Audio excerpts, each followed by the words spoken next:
नमस्कार दोस्तों, मैं डॉक्टर स्वाति। ये मेरा सेकंड ब्लॉग है और आज जिस बीमारी के बारे में हम बात करेंगे वो है टाइफाइड फीवर। बहुत कॉमनली हमारी सोशल लाइफ में बीमारी देखने के लिए मिलती है, सुनने के लिए मिलती है। अब क्या होता है, लोग इसमें बेसिकली सिम्टम्स हम स्टार्ट करेंगे फटाफट सिम्टम से। सिम्टम मरीज को फीवर आता है। फीवर होना, एक फ़ीवर की हिस्ट्री बहुत इंपॉर्टेंट होती है। Fever usually evening rise fever बताता है, लेकिन आजकल फ़ीवर का बहुत वेरिएट पैटर्न होने लग गया है। ऐसा कुछ नहीं है कि इवनिंग राइज ही आता है, मॉर्निंग में भी आ सकता है। पर जो हम लोग शुरू से जानते आए हैं, देखते आए हैं, वो इवनिंग राइज है, तो टिपिकली टैबलेट के लिए सोचना पड़ता है। तो फीवर, सबसे पहले फीवर है। दूसरा है, कुछ मरीज़ हैं प्रेजेंट करते हैं उनको खांसी, ये सब दिक्कत है, कफ कोल्ड की कंप्लेंट साथ में रहती है।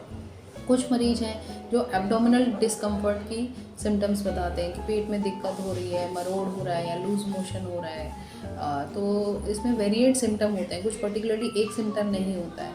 लेकिन अब इसमें हम सोचना कैसे सोचेंगे कि हम मरीज़ को टाइफाइड है। तो सबसे पहले मरीज़ इसमें जो भी हिस्ट्री देगा उसमें मोस्ट इम्पॉर्टेंट हिस्ट्री है कि उसका फीवर एक हफ्ते से ज़्यादा का चल पड़ेगा। अगर हफ्ते तक का बुखार है, हम वायरल फीवर ही सोचते हैं कि अपने आप चला जाएगा, वायरल बुखार है हफ्ते तक रहेगा। लेकिन अगर एक बुखार हफ्ते से ऊपर जा रहा है, ठीक है, और उस फीवर के लिए हमें टाइफाइड सोचना बहुत मैंडेटरी हो जाता है। दूसरा, ये मरीज ये हिस्ट्री देता है कि बुखार मुझे बार बार आता है, अभी आया, अगले 1 महीने रहता है या 15 दिन रहता है या 10 दिन रहता है, लेकिन फिर आ जाता है बुखार। तो बुखार जो होता है ऐसी हिस्ट्री देता है कि रिकरेंट एपिसोड्स ऑफ फीवर हो जाते हैं। उसका भी एक कारण है, मरीज को टाइफाइड कभी डायग्नोस हो ही नहीं पाता है, या फिर अगर हो जाता है तो वो प्रॉपर ट्रीटमेंट नहीं लेता है, एडिक्वेट ट्रीटमेंट नहीं लेता है, उसको टाइम से पहले ड्यूरेशन प्रॉपर नहीं लेता है, टाइम से पहले छोड़ देता है। ठीक होते ही जैसे 2-3 दिन में उसके सिम्टम्स ठीक हुए, उसने छोड़ दिया। या फिर ये है कि दवाई अगर ली तो एडिक्वेट डोज नहीं ली। तो ये हमारा टाइफाइड में फीवर का हिसाब किताब रहता है। अब हम आते हैं टाइफाइड को हम डायग्नोस कैसे करेंगे। जब भी मरीज़ आपको एक हफ्ते से ऊपर की हिस्ट्री देता है, आपके दिमाग में पहले बहुत चीज़ें चलने लग जाती हैं। डॉक्टर के लेवल पे बता रही हूँ, बहुत चीज़ें चलने लग जाती है कि खांसी है तो निमोनिया तो नहीं है, एक्सरे कराओ, ठीक है। अगर वो सब सिम्टम नहीं है तो सबसे पहले निमोनिया के लिए सोचते हैं। तो निमोनिया के लिए जो डॉक्टर एक डायग्नोसिस करने के लिए टेस्ट वगैरह लिखते हैं, उसमें मोस्ट इम्पॉर्टेंट टेस्ट होता है आपका CBC। तो हर फीवर में कराना ही है हमें, ठीक है। CBC हो गया, टाइफाइड हो गया, या विडाल टेस्ट हो गया। Widal is more sensitive as compare to typhoid. तो अगर किसी मरीज को हफ्ते से पहले हमें डायग्नोस करना है तो टाइफाइड हम प्रेफर करते हैं, बट अगर हफ्ते के बाद हमें करना है तो Widal is more preferable test जो कराना चाहिए। तो एक चीज़ ये है कि मरीज का टाइफाइड अगर आ गया तो सबसे पहले हमें तुरंत मरीज की मेडिसिन स्टार्ट करनी है। इसमें देखिए है ये बैक्टीरियल फीवर, लेकिन इसके लिए हमें डबल एंटीबायोटिक देना पड़ता है। हैवी डोज ऑफ एंटीबायोटिक मरीज को देनी पड़ती है, ठीक है। कभी कभी मरीज की नौबत इतनी आ जाती है, इतना वीकनेस होता है, इतना डिहाइड्रेशन होता है because of vomiting and other loose motion, कि हमें कभी कभी एडमिट करने की नौबत भी आ जाती है।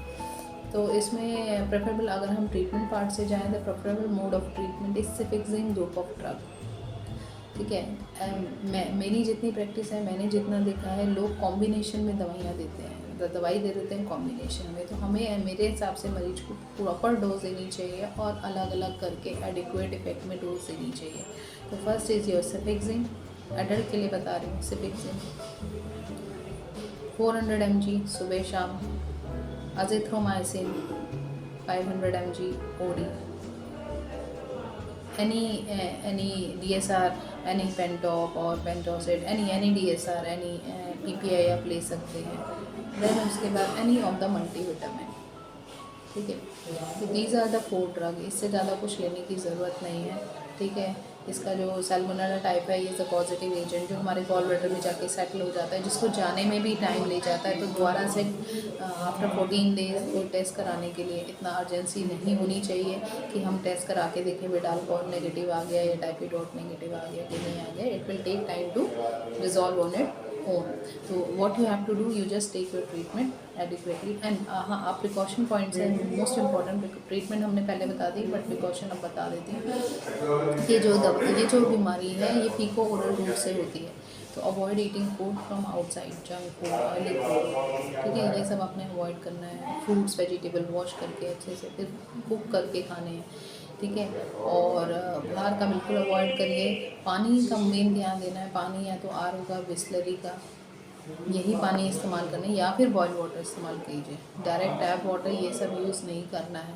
तो basically you have to take care of water you drink and the food, thoroughly wash the food material and thoroughly cook it before eating. That's it. Thank you from my side.